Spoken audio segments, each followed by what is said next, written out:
തനിക്ക് പാക് ചാരന്മാരുമായി ബന്ധമുണ്ടെന്ന് സംബന്ധിച്ച് പാകിസ്ഥാന് വേണ്ടി ചാരവൃത്തിക്ക് അറസ്റ്റിലായ ജ്യോതി മൽഹോത്ര കേന്ദ്ര ഏജൻസികളുടെ ചോദ്യം ചെയ്യലിലാണ് പാക് ചാര സംഘടനയായ ISIൽ ഉൾപ്പെട്ടവരുമായി ബന്ധമുണ്ടെന്ന് ജ്യോതി മൽഹോത്ര സമ്മതിച്ചത്.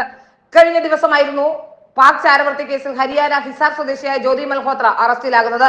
ഡൽഹിയിലെ പാക് ഹൈക്കമ്മീഷൻ ഉദ്യോഗസ്ഥനും പാക് ചാരനുമായ ഡാനിഷുമായി സ്ഥിരമായി ബന്ധപ്പെട്ടിരുന്നതായും ജ്യോതി സമ്മതിച്ചിട്ടുണ്ടെന്നും ദേശീയ മാധ്യമങ്ങൾ റിപ്പോർട്ട് ചെയ്യുന്നു. 2023 പാകിസ്ഥാൻ സന്ദർശിക്കാനുള്ള വിസയ്ക്കായി ഹൈക്കമ്മീഷൻ പോയ സന്ദർഭത്തിലാണ് ഡാനിഷിനെ ആദ്യമായി പരിചയപ്പെട്ടതെന്നാണ് ജ്യോതിയുടെ മൊഴി.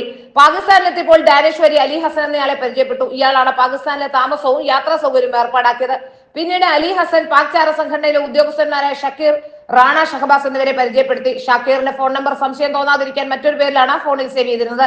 ഇന്ത്യയിൽ തിരികെ എത്തിയ ശേഷവും പാക് ചാരന്മാരായ ഇവരുമായി ബന്ധം പുലർത്തിയിരുന്നു. വാട്സ്ആപ്പ്, സ്നാപ്ചാറ്റ്, ടെലിഗ്രാം തുടങ്ങിയ മെസ്സേജിംഗ് പ്ലാറ്റ്ഫോമുകളിലൂടെയാണ് ആശയവിനിമയം നടത്തിയിരുന്നതെന്നും ജ്യോതിയുടെ മൊഴിയിലുണ്ടെന്നും ദേശീയ മാധ്യമങ്ങൾ റിപ്പോർട്ട് ചെയ്യുന്നു. അതേസമയം ജ്യോതിയുടെ സ്വകാര്യ ഡയറി അന്വേഷണ ഉദ്യോഗസ്ഥർ കണ്ടെടുത്തിട്ടുണ്ട്. പാകിസ്ഥാൻ സന്ദർശനത്തെ കുറിച്ച് ജ്യോതി മൽഹോത്ര ഡയറിയിൽ വിശദമായി കുറിച്ചിരുന്നു.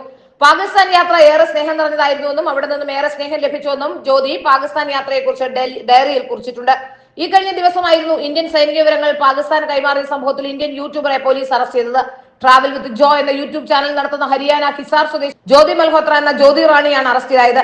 പാകിസ്ഥാൻ ഇന്റലിജൻസിന് ജ്യോതി സുപ്രധാന വിവരങ്ങൾ കൈമാറിയെന്നായിരുന്നു ജ്യോതിക്കെതിരെയുള്ള ആരോപണം. ഇന്ത്യയിലെ വിവിധ സ്ഥലങ്ങളെ കുറിച്ചുള്ള വിവരങ്ങളും പ്രധാന ഘടകങ്ങളുടെ വിവരങ്ങളും ജ്യോതി മൽഹോത്ര പാക് ചാരന്മാർക്ക് കൈമാറിയിരുന്നതായാണ് അന്വേഷണ ഉദ്യോഗസ്ഥരുടെ കണ്ടെത്തൽ. ഓപ്പറേഷൻ സിന്ദൂറിന് തലേ ദിവസം ഡൽഹിയിലെത്തിയിരുന്ന ജ്യോതി മൽഹോത്ര അന്നേ ദിവസവും പാക് ഹൈക്കമ്മീഷൻ ഉദ്യോഗസ്ഥനായിരുന്ന ഡാനിഷിനെ നേരിൽ കണ്ടതായും റിപ്പോർട്ടുകളുണ്ട്. സംഭവം പുറത്തു വന്നതിന് പിന്നാലെ ജ്യോതി യൂട്യൂബിൽ പങ്കുവച്ച ഓരോ വീഡിയോയും അന്വേഷണ സംഘം സൂക്ഷ്മതയോടെ പരിശോധിച്ചിരുന്നു. വീഡിയോകൾ പരിശോധിച്ചതിലൂടെ ജ്യോതിക്ക് പാകിസ്ഥാനുമായി വളരെ അടുത്ത ബന്ധമാണുള്ളതെന്നും അന്വേഷണ സംഘത്തിന് വ്യക്തമായി. ഇതിന് പിന്നാലെ നടത്തിയ ചോദ്യം ചെയ്യലാണ് പാക് ചാര സംഘടന ISIൽ ഉൾപ്പെട്ടവരുമായി ബന്ധമുണ്ടെന്ന് ജ്യോതി മൽഹോത്ര സമ്മതിച്ചത്.